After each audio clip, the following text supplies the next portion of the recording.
hablamos la semana pasada sobre las dimensiones de la evangelización: longitud, profundidad y anchura.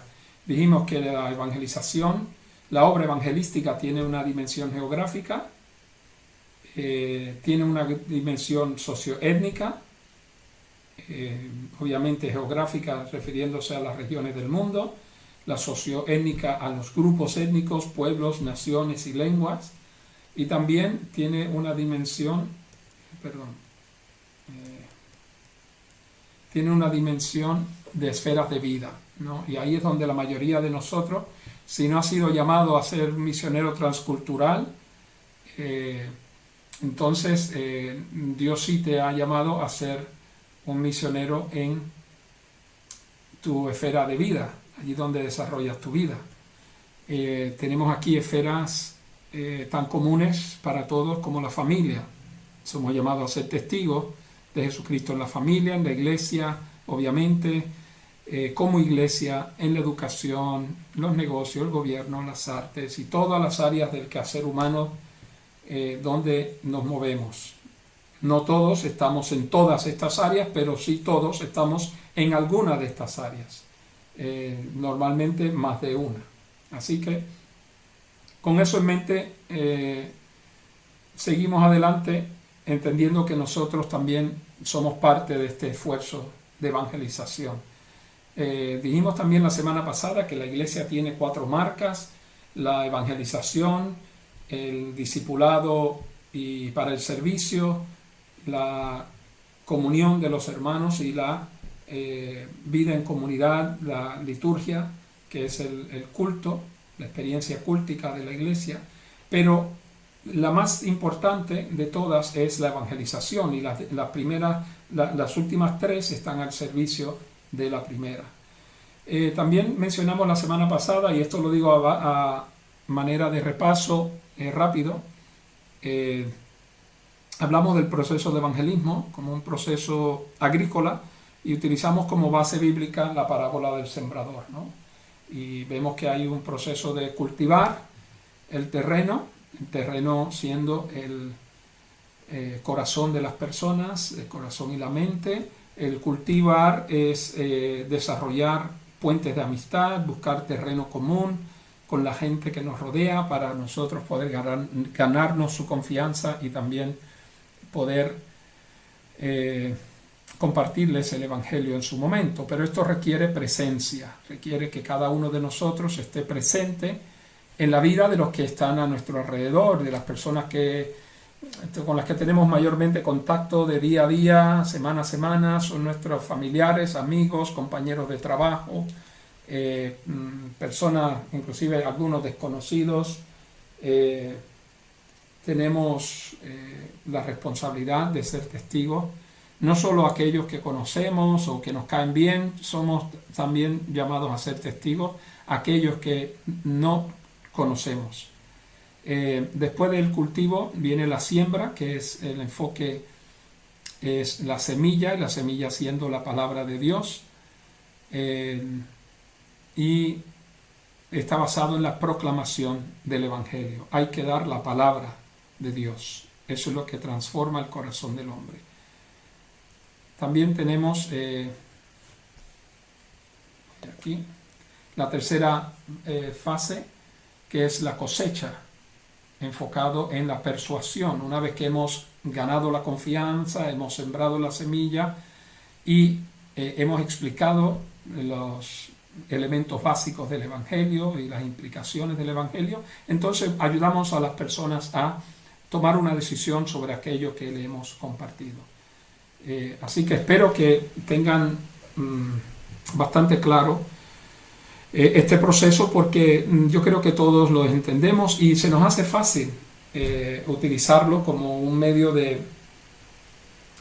evaluar dónde está la persona y dónde debo yo de comenzar en el proceso. Hay gente que necesitan un cultivo muy largo y preparar ese terreno para ablandar el corazón, y puede ser que tome más tiempo y más esfuerzo. Y ahí hay otras personas que están más listos, más preparados, el Espíritu Santo ha ido tocando sus corazones, otras personas han cultivado y tal vez a nosotros nos toca sembrar la semilla.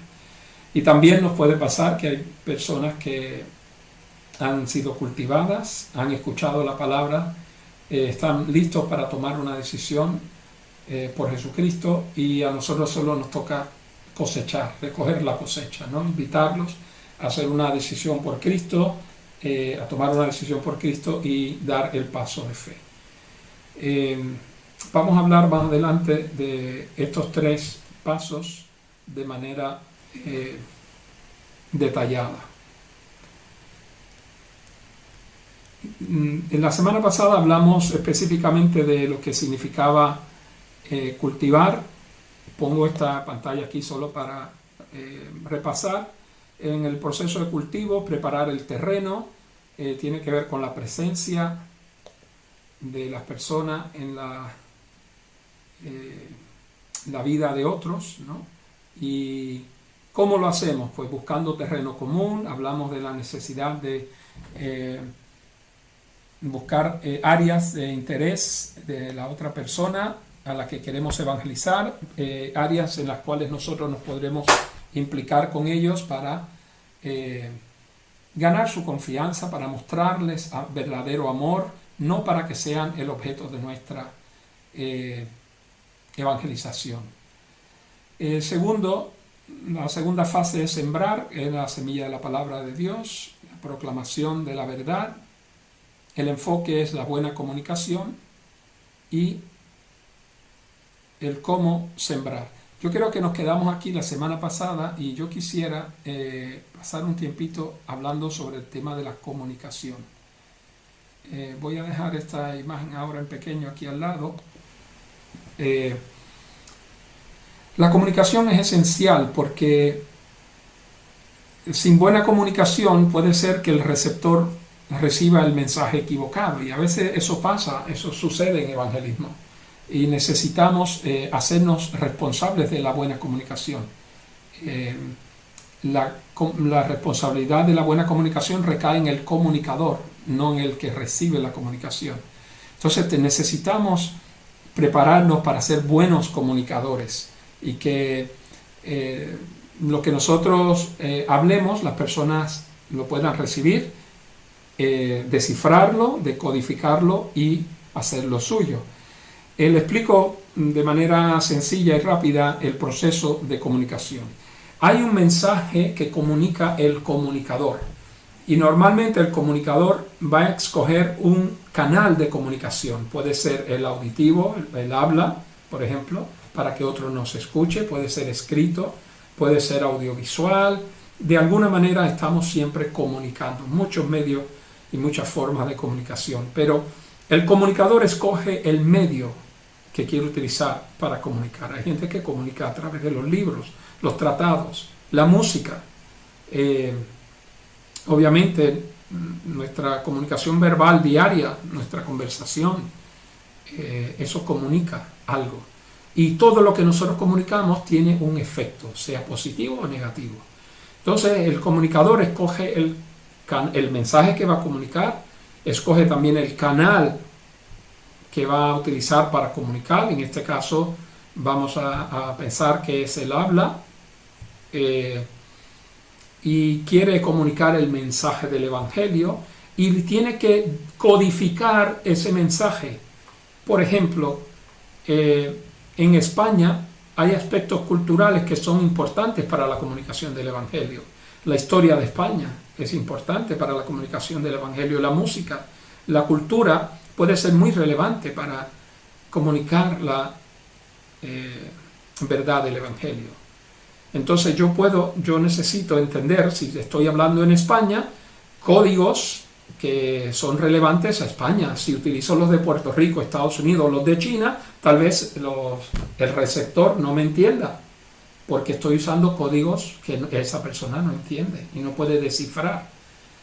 Por ejemplo, palabras, vocablos, formas de hablar, si soy muy elevado o muy sencillo.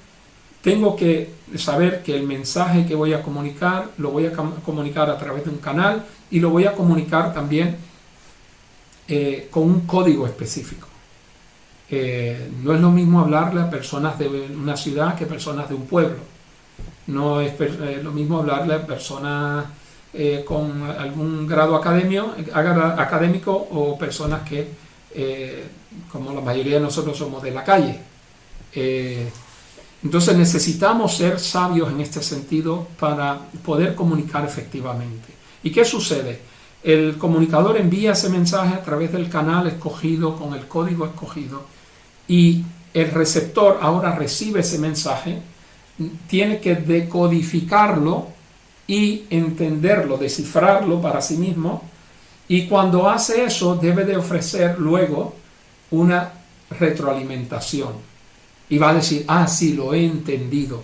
Y es importante que el comunicador verifique esto, que la persona que ha escuchado su mensaje le dé retroalimentación y le deje saber que sí ha entendido el mensaje, ¿vale?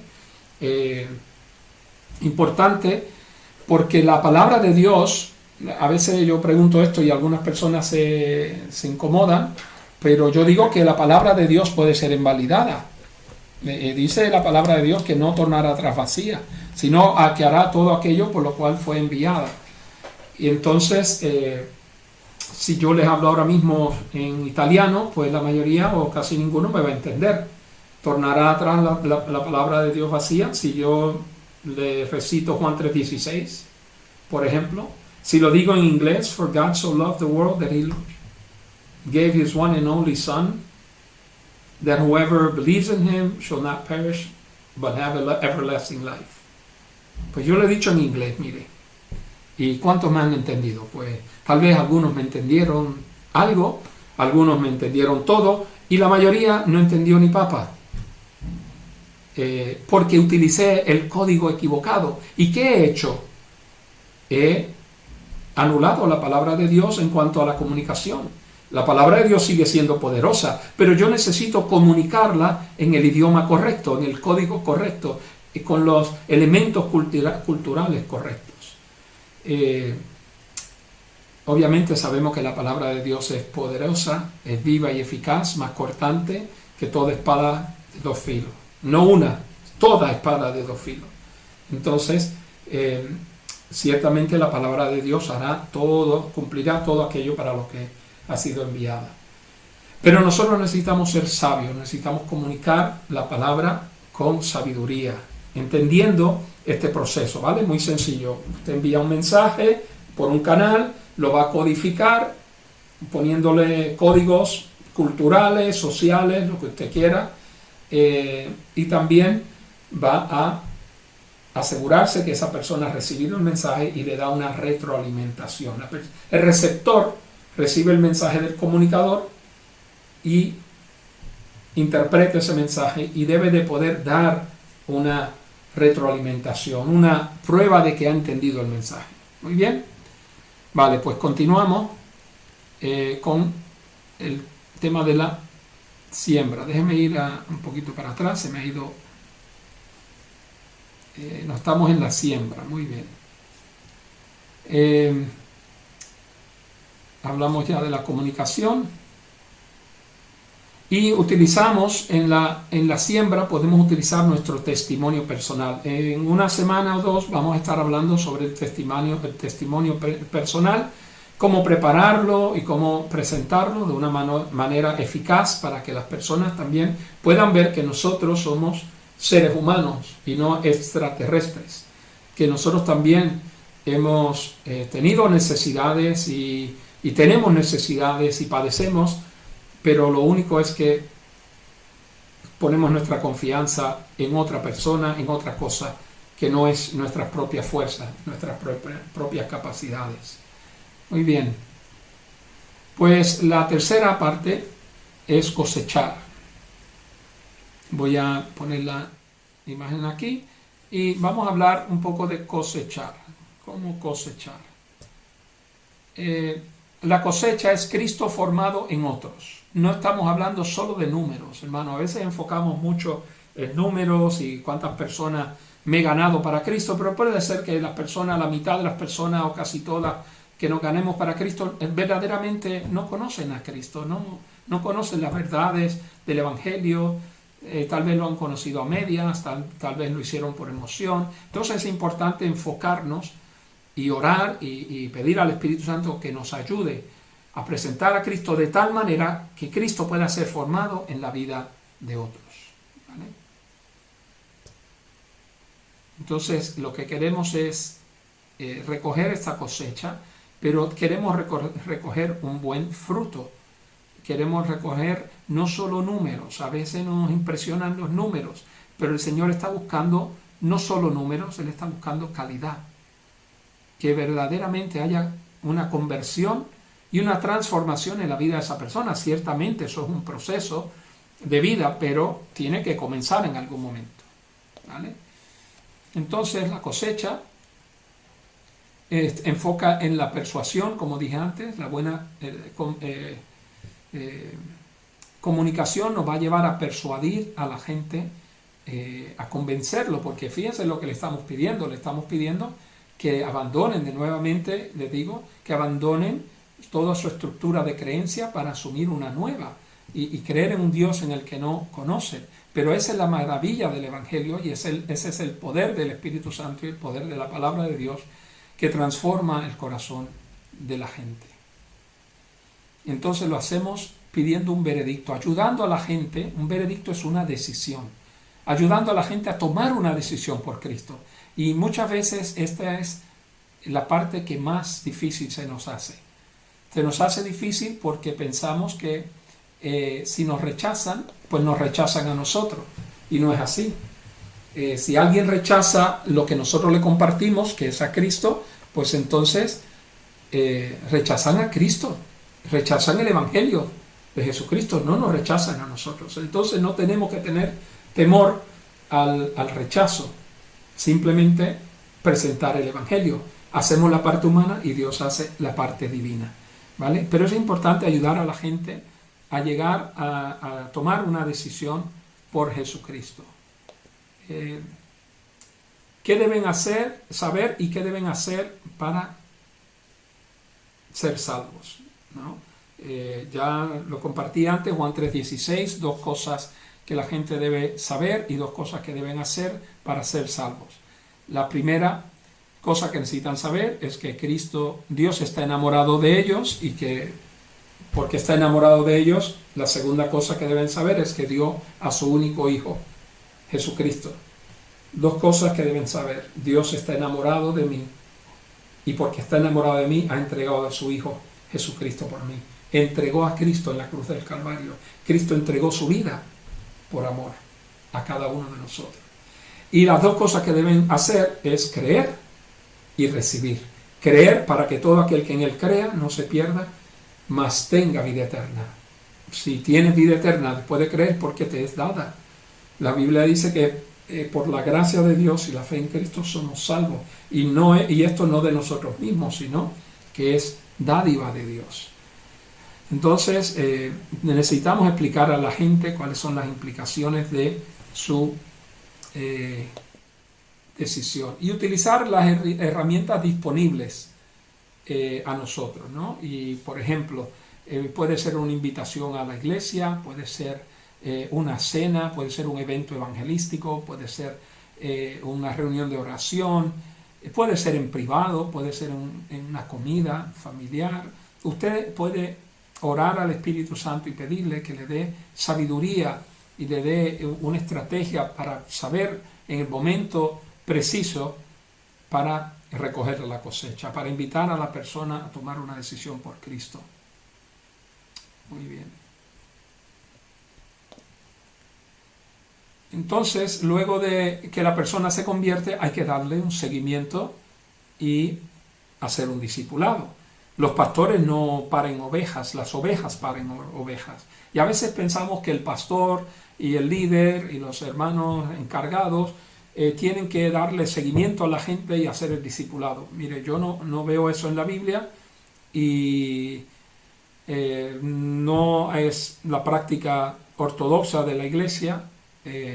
Cada persona que lleva a una persona a Cristo puede darle seguimiento y debe de estar involucrado en su discipulado. ¿Qué es ser un discípulo? Pues un discípulo, si consideramos los discípulos de Cristo, por ejemplo, Discípulo de Cristo era uno que le conocía, le escuchaba, le seguía y hacía como el maestro, ¿no? Él conoce al maestro, escucha al maestro, sigue al maestro y hace como el maestro. Y eso es lo que hicieron los apóstoles y formaron discípulos y luego discípulos formaron otros discípulos y entonces es una cadena de multiplicación exponencial. Pero imagínense si el pastor tiene que discipular a toda la gente nueva que llega a la iglesia. Entonces no habrá multiplicación exponencial, habrá una suma muy pequeña, porque será un trabajo muy difícil. Pobre pastor, tiene que hacerlo todo. Yo digo que en España hay buenos teólogos y también hay muchos todólogos, ¿no? Que lo tienen que hacer todo. Y a veces esa es la visión que tenemos del pastor. No, nosotros proponemos que los hermanos que están involucrados, cada uno debe estar involucrado en la evangelización personal, pueda dar seguimiento a una persona que trae al Señor y luego estar involucrado en su discipulado. Tal vez no sabe cómo discipularlo plenamente o necesita alguna ayuda y para eso sí están los líderes, para darle recursos, para capacitar, para enseñar y para acompañar también. Y hay momentos que muchas veces me lo piden, hermano, ¿podrías tú hablar con este hermano? ¿Podrías orar con él? ¿Podrías explicarle esto? Mira, él tiene otro tipo de necesidad, tal vez necesita consejería o algún cuidado pastoral y ciertamente ahí los pastores debemos estar involucrados. Entonces los pastores todos estamos involucrados de alguna manera u otra en el discipulado y lo que estamos haciendo hoy precisamente es discipulado. Pero lo que usted aprende hoy aquí se lo puede enseñar a otra persona y especialmente a sus hijos mañana. O cuando alguien venga al Señor a través de usted va a decir, espera, que yo cogí un curso de evangelismo. Yo recuerdo, tomé un curso de liderazgo, de servicio, de mayordomía, o puede contarle las historias bíblicas, explicarles quién fue Jesucristo y qué es lo que ha hecho por él. Usted puede dar lo que tiene y lo que no tiene y lo que no sabe, pues tendrá recursos a su disposición en la iglesia. Amén. Pero es importante entender que debe de haber un seguimiento. Y yo les quiero compartir ahora la escala de Engel. Voy a ir aquí. Bueno, antes de llegar ahí, aprovecho. Déjenme ver si hay una... No. Mire, esto es un resumen que yo preparé y yo creo que les puede ser de bendición. Y luego de esto vemos la escala Engel, la escala de conciencia espiritual. El cultivo, que es la primera fase, lo hemos hablado, prepara el terreno, envuelve, romper el terreno duro y seco, remover rocas y escombros, abrojos, la mala hierba, los abrojos, ¿no? ¿Y qué es eso? Esos son objeciones a la religión, gente que no les interesa la religión porque han sufrido por la religión organizada, porque han escuchado cosas, han escuchado historias y tienen una indiferencia hacia la religión organizada. Y ahí nosotros podemos aprovechar para dejarles saber que nosotros no predicamos ni hablamos de una religión, sino que hablamos de una relación. Presentamos a Cristo para que la gente se pueda relacionar con Él como su Señor y Salvador. Entonces tenemos la oportunidad de romper ese terreno duro y ayudar a que el Señor prepare ese corazón para que reciba la palabra y el mensaje del Evangelio. Entonces se habla al corazón a través de una relación de amistad. ¿Se acuerdan del puente que enseñamos la semana pasada con el abismo? Había un gran abismo entre las dos partes y es nuestra responsabilidad construir el puente, cruzar al otro lado, buscar a la gente en su lugar de necesidad y ayudar, allí explicarles las verdades del Evangelio y ayudarles a cruzar al otro lado, que es el reino de Dios. El énfasis está en la presencia del creyente en la vida de otros, construyendo puentes de amistad por encima de las objeciones, ¿vale? Y hay gente que usted le va a decir que usted es cristiano y puede ser que pongan pegas y pongan obstáculos y objeciones a tener una amistad con usted porque lo van a ver raro, pero usted muéstrele amor y sea un amigo. Y cuando usted vea que esa persona necesita algo, usted vaya y sea un buen vecino, sea un buen amigo y muéstrele cariño, muéstrele interés en su vida, en su necesidad. Sabe que está enfermo, le puede decir, mira, estoy orando por ti, quiero orar por tu familia. Puede darle una palabra de ánimo. Aunque hayan objeciones, las objeciones no deben de ser obstáculos para nosotros.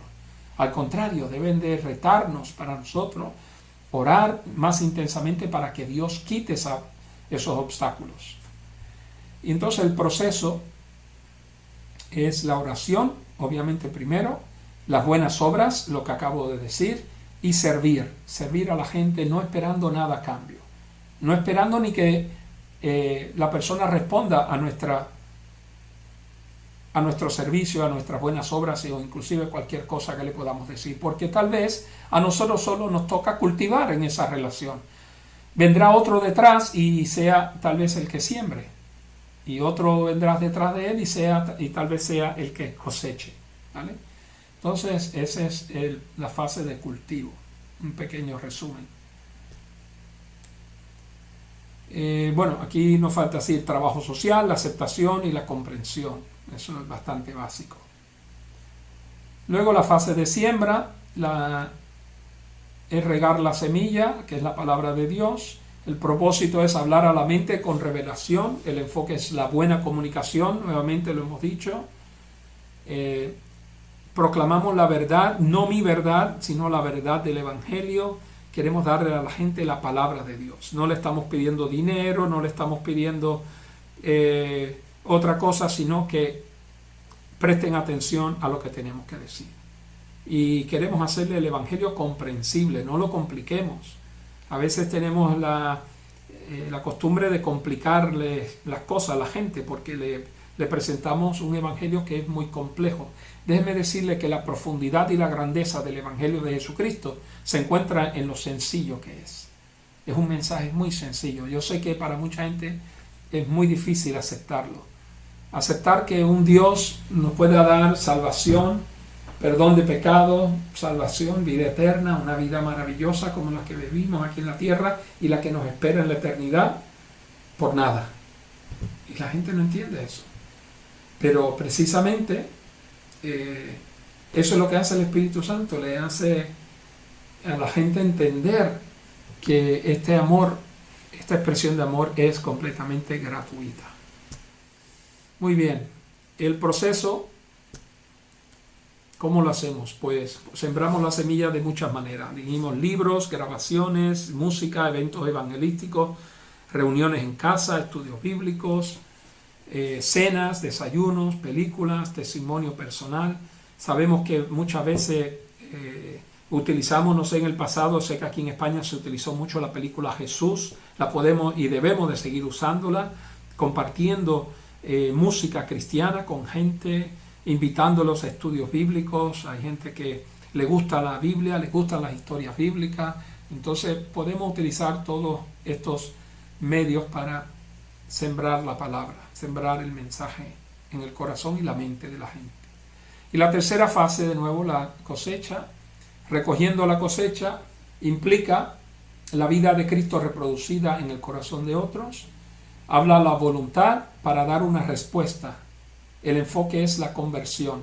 Entonces no nos podemos quedar solo en sembrar y dar la palabra y huir y ahí ya cerrar la relación. No, tenemos que ayudar a las personas a tomar una decisión.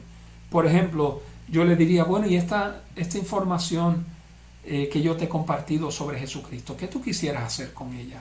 ¿Qué te inquieta algo? ¿Qué te parece mi testimonio? ¿Te gustaría vivir una vida y tener las experiencias que yo te he contado, ¿no? ¿Qué quisieras hacer? O por ejemplo, si murieses esta noche o mañana, ¿a dónde iría tu alma? ¿Por qué razón te tiene? O si mueres, ¿a dónde vas a ir? Y la gente va a decir, no, yo voy al cielo. ¿Y por qué razón Dios te debe dejar entrar en su reino?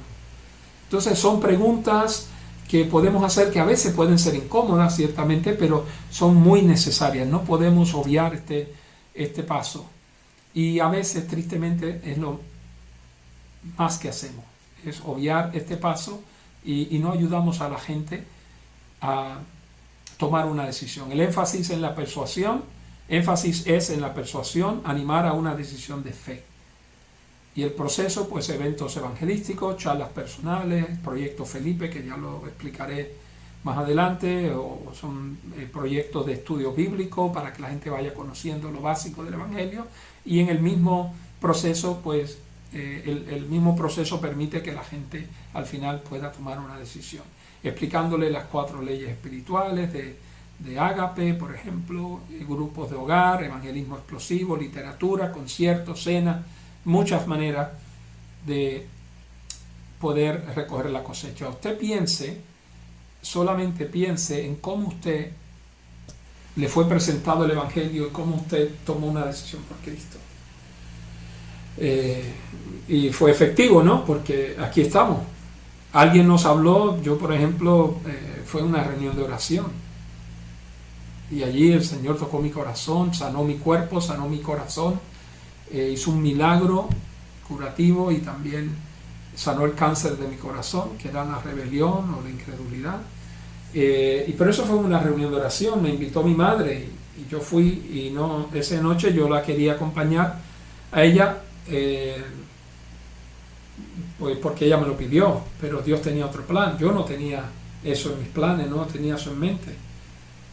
No pensaba que iba a suceder algo como lo que sucedió, pero Dios sí lo tenía. Entonces no cerremos la puerta a lo que Dios quiera hacer, amén. Cualquier cosa es útil para que Dios pueda utilizar para alcanzar a vidas, ¿vale? Voy a explicar por unos minutos la escala de conciencia espiritual. Esto es muy importante conocerlo y les pido que por favor presten atención, tomen notas si quieren. Esto es una escala producida por John Engel hace muchos años, un teólogo y evangelista, y habla de la conciencia espiritual del ser humano, que es la respuesta del hombre. La vemos aquí a la derecha. En el centro está nuestro rol, el que nos toca a nosotros, el que Dios no hace, y luego está el rol de Dios, lo que Dios sí hace, lo divino, pero lo humano nos lo deja a nosotros. Entonces comenzamos, si nos vamos a la izquierda, ¿qué hace Dios? Pues Dios, por ejemplo, da la revelación general a la gente, y a veces es a través de la palabra o a través de la naturaleza. La Biblia dice que los cielos cuentan la gloria de Dios, que el firmamento anuncia la obra de sus manos. Hoy la gente habla mucho de el Big Bang y la evolución, pero sabemos que eso son pamplinas. Ninguna explosión puede producir el cerebro humano, por ejemplo, la máquina más compleja que jamás ha existido. No puede dar explicación a los sentimientos, a las emociones humanas. Entonces hay cosas que sobrepasan la ciencia. Pero eso es Dios revelándose al hombre. Entonces Dios da su revelación.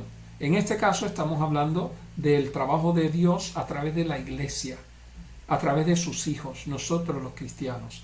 Entonces nosotros nos implicamos en nuestro rol. Por ejemplo, el primer paso, el cultivo, como hemos dicho. Nos toca a nosotros ir y ganar la confianza de personas para un día poder presentarles el mensaje del Evangelio y luego traerlos al reino de Dios. Entonces comenzamos con el cultivo, y el hombre tiene una posición en su vida de conciencia espiritual. Hay gente, por ejemplo, que rechaza la idea de un ser supremo o de un Dios. Hay gente que tiene aversión hacia Dios, o hay gente que no les interesa a Dios para nada. Entonces no van a prestar mucha atención inicialmente, van a mostrar un rechazo, indiferencia, y ahí está la mayoría de la gente hoy en Europa, en el continente, hoy le llaman el continente negro, porque está en un continente secularizado. El 85% de los secularistas del mundo se encuentran en Europa, que dicen que Dios no existe y han quitado a Dios del centro del universo y se han puesto ellos, y ahora se cree en el naturalismo humano, y creen en la ciencia, por ejemplo, pero no le dan ningún valor a la espiritualidad. Y esa persona puede ser en esta escala, por ejemplo, un menos 10. En esta escala hay unos números negativos y unos números más arriba positivos. Pues esa persona puede ser un menos 10. ¿Qué necesito hacer yo? Pues yo necesito cultivar. Y voy a comenzar con lo más básico. No le voy a hablar de Dios, no le voy a hablar de mi fe. Simplemente voy a ser un buen amigo, un buen vecino. Voy a buscar ese terreno común, mostrar interés en la vida de esa persona, en lo que ellos tienen que decir, ver dónde están ellos. Yo tengo que hacer mi diagnóstico, ¿no? Y luego entonces puedo entender dónde está esa persona en esta escala. Y me doy cuenta que, mira, yo pensaba que rechazaba a Dios completamente, que era un menos 10, pero oye, no, es de familia católica o tiene alguna comprensión o alguna conciencia de Dios, pero tuvo malas experiencias. Pero entonces esta es una persona que conoce algo de Dios. No es que no tiene ningún conocimiento. Yo he conocido personas de 60, 70 años que es que no tienen ni idea de Dios. Y me lo han confesado, me han dicho, Abraham, es que a mí mis padres nunca me llevaron a la iglesia, nunca me hablaron de Dios. Yo me crié sin conciencia de Dios, así que ni me interesa. Así me lo han dicho, porque no me ha hecho falta. Pues esa persona tal vez ni conoce las historias bíblicas, pero puede ser que haya alguien que sea un menos 8 o un menos 7, porque iba a catequismo, hizo la primera comunión, veía películas cristianas en Semana Santa, iba a las procesiones, oye, y algo sabe de la historia de Jesucristo, algo sabe de la historia bíblica, ¿no? Algo sabe de Dios. Entonces ya yo me doy cuenta que esa persona ha dado un salto en esta escala. Yo pensaba que era un menos 10, pero un menos 8. Entonces voy a tener que pasar menos tiempo cultivando y aún así tengo que preparar el terreno, cultivarlo, ganarme su confianza a través de una relación de amistad, de amor y poco a poco ir ablandando esa vida para que esté receptiva. Y lo que pasa es que una persona que yo comienzo a trabajar en menos 10, la puedo llevar poco a poco a ser un menos 9, un menos 8, un menos 7, y en un tiempo tal, no sé, no le puedo decir exactamente porque varía con cada persona, pero después de un tiempo veo que la persona de verdad que tiene un interés. Yo le he pedido, me ha preguntado sobre la Biblia, yo le he regalado una Biblia, se la ha leído, ha empezado a leer el libro de Juan o los Salmos y comienza a mostrar un interés en la Biblia. Entonces ya me puedo yo sentar con esa persona y tal vez hasta me hace preguntas sobre la Biblia. Entonces me puedo sentar yo a explicarle las verdades bíblicas, ¿no? Y a darle respuesta a sus preguntas. Pero ya esa persona ha dado ese salto. Eso no lo debo de hacer si la persona está todavía en un menos 9, menos 8, porque lo pierdo. Lo que va a suceder es que puede hasta rechazarme. No, tú lo que quieres es venderme esa filosofía de vida. No, yo no quiero nada de eso. Pero una vez que esa persona ha visto a Dios en mí, ha visto cómo yo vivo mi vida, cómo llevo mis relaciones, cómo trato a mi esposa, a mis hijos, cómo manejo mis finanzas, tengo que exponer mi vida para que otros me vean. Y ellos van a querer saber, oye, ¿por qué y cómo?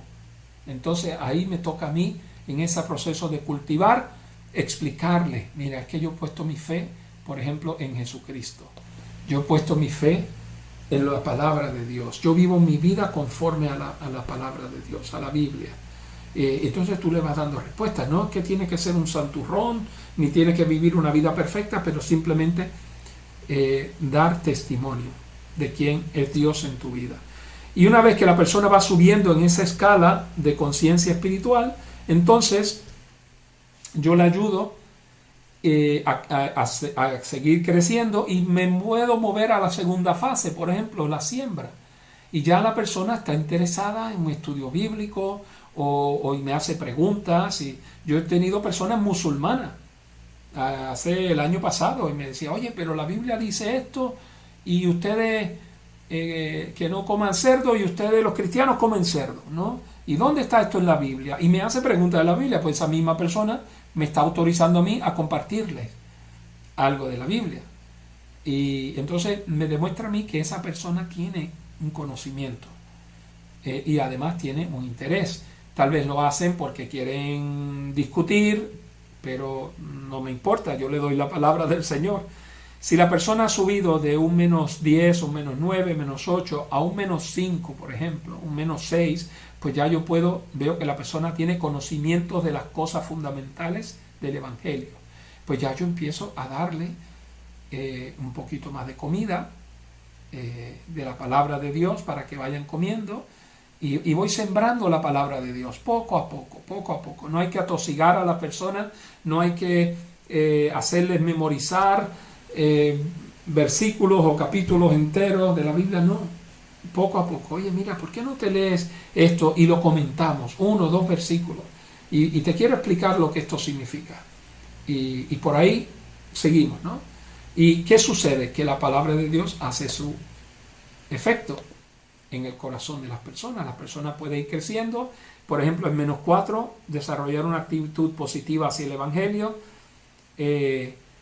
reconoce que tiene un problema personal, reconoce que necesita a Dios porque no puede seguir viviendo de la misma manera, quieren un cambio en su vida. Aquí la mayoría de la gente que yo conozco verdaderamente están en esta escala, ¿no?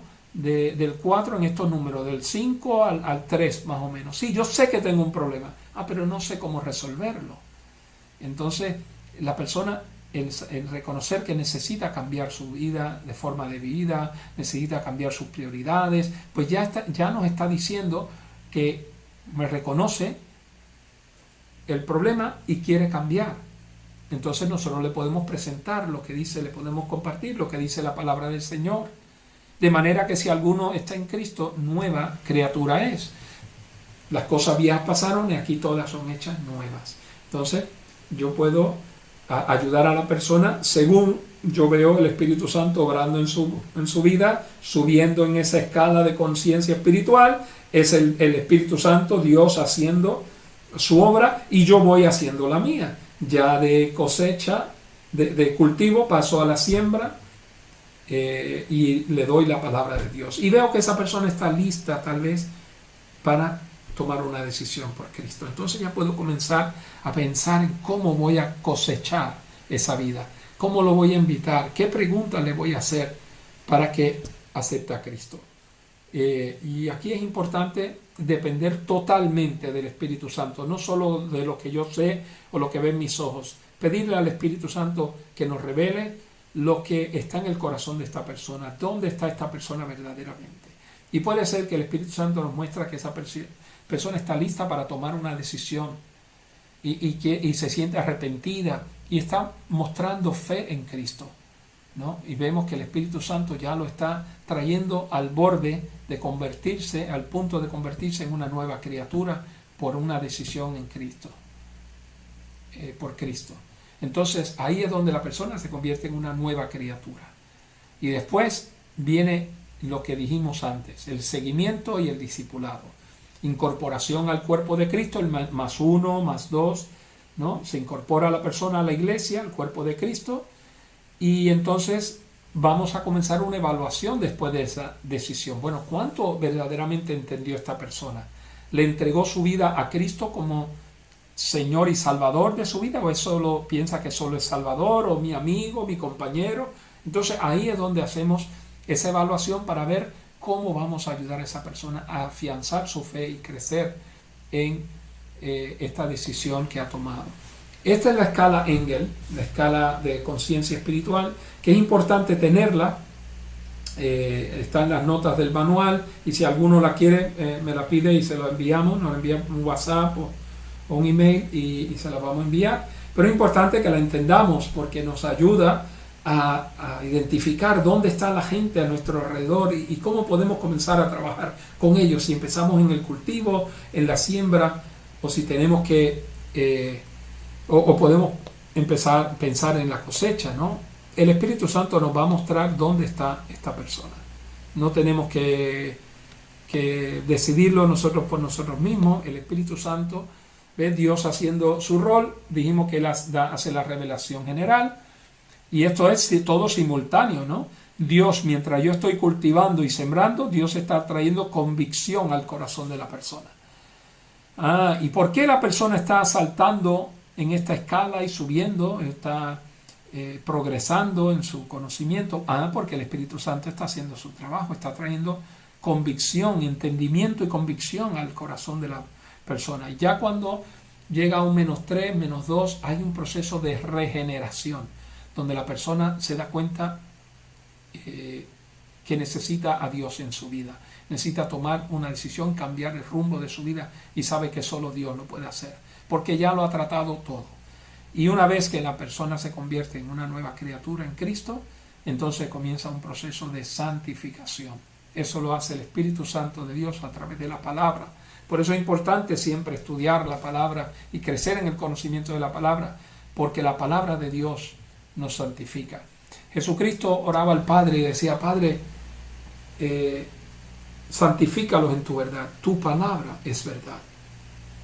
Entonces, lo que nos santifica es la verdad de Cristo, es la palabra de Dios. Y necesitamos ayudar a la gente a conocer la palabra, no ser neófitos bíblicos, no ser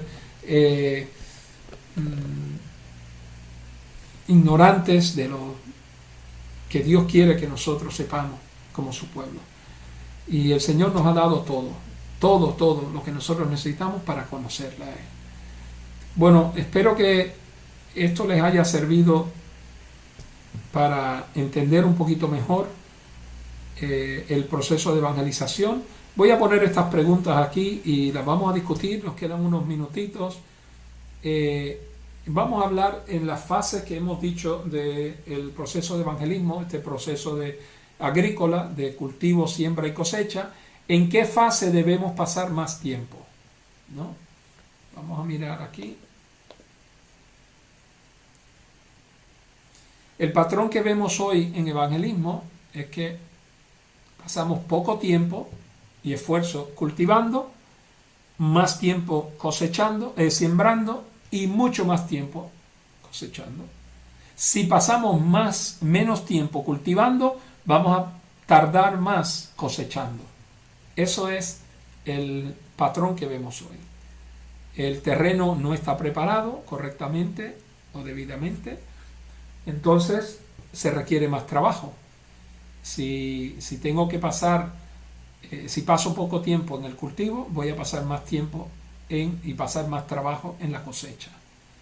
Entonces los resultados serán mínimos. Por lo contrario, la cosecha será en directa proporción al cultivo. Si yo paso más tiempo cultivando, me va a retomar menos tiempo y menos esfuerzo cosechando. Y eso lo dice la misma ciencia, y los que conocen algo de agricultura saben que el cultivo es esencial y es en directa proporción, la cosecha va a ser en directa proporción al tiempo que pasemos en cultivo. Entonces, un terreno que se pasa buen tiempo y se hace un buen esfuerzo para prepararlo, va a hacer que se requiera menos tiempo y trabajo cosechando. Entonces, esta es la propuesta que queremos dejarle. El máximo de resultados lo vamos a recibir, vamos a cosechar en menos tiempo y con menos trabajo cuando pasamos más tiempo cultivando una amistad, por ejemplo, entendiendo a las personas, mostrándole verdadero interés en sus vidas, no solo saludándolos de pasada y cada vez que podemos derramamos 2 o 3 versículos bíblicos o les cantamos una canción bíblica. No. Necesitamos estar presentes en la vida de la gente, pasar tiempo con ellos. Les dije que esto nos puede costar energía, tiempo, esfuerzo, dinero, pero mientras más invertimos en el cultivo, menos tiempo pasaremos en la cosecha y recibiremos los resultados máximos. Muy bien. Bueno, esta es la respuesta. ¿En qué fase debemos pasar más tiempo? Pues la respuesta es en el cultivo. Y la última pregunta: ¿cómo sabemos que hemos sido efectivos en evangelismo? ¿Cómo usted sabe que ha sido efectivo en evangelismo? Mucha gente se frustra porque no ven los frutos en la evangelización. Y dice: yo le pregunto a la gente o le predico a la gente, pero no responden. yo pienso que uno ha sido efectivo o ha tenido éxito en la evangelización cuando ayuda a una persona a acercarse un paso más cerca de Cristo. Un paso más cerca. No, a veces podemos verlo en todo llevarlo por todo este proceso. Usted puede cultivar un corazón con la ayuda del Espíritu Santo, puede verlo crecer en toda esta escala de conciencia espiritual, puede verlo desarrollar un deseo de conocimiento, un interés, y luego llegar a un verdadero arrepentimiento, convertirse en una nueva criatura, incorporarse en el cuerpo de Cristo, bautizarse, y eso es maravilloso. Y los que hemos tenido ese privilegio, yo sé que usted estará de acuerdo conmigo, es una experiencia maravillosa. Pero a veces no nos toca hacer eso, a veces me toca solo cultivar, o a veces me toca una parte de la siembra, o a veces me toca el cultivar, el cosechar. Entonces Pablo decía, uno siembra, otro cosecha, uno riega, uno siembra, uno riega, pero es el Señor el que recoge la cosecha. Entonces tal vez a mí me toque regar, me toque sembrar, o me toque simplemente dar testimonio de lo que es un cristiano honrado y íntegro, humilde, y eso le es atractivo a una persona y va a querer conocer más de Dios, y de momento se acerca un paso más cerca de Dios. Entonces hemos sido efectivos en la evangelización. Amén. Hermano, estos principios y estos métodos los estamos compartiendo no para que usted tenga un mejor conocimiento o un ascenso intelectual sobre estos temas. Lo hacemos porque queremos desarrollar herramientas y armas y ponerlas en vuestras manos para que vayáis, llevéis fruto y que vuestro fruto permanezca. Que al fin de nuestra vida podamos enseñar al Señor la pesca que hemos pescado porque fuimos obedientes y fuimos diligentes. Así que lo dejamos aquí por hoy. La semana próxima vamos a comenzar a hablar de evangelismo personal. Vamos a ver unos modelos bíblicos maravillosos como precisamente Jesucristo y Pablo como evangelistas personales, y también vamos a hablar sobre el testimonio personal, que es una herramienta poderosa, cómo podemos mejor desarrollarla y utilizarla en nuestra evangelización. Así que Dios le bendiga, la paz del Señor sea con todos, sigan bien, cuídense y esperamos en el Señor estar conectados la semana próxima. Recuerden, el viernes continuamos con los estudios del pastor Juan Carlos Soto, y el domingo nos veremos en el culto también. La paz del Señor sea con todos. Hasta pronto.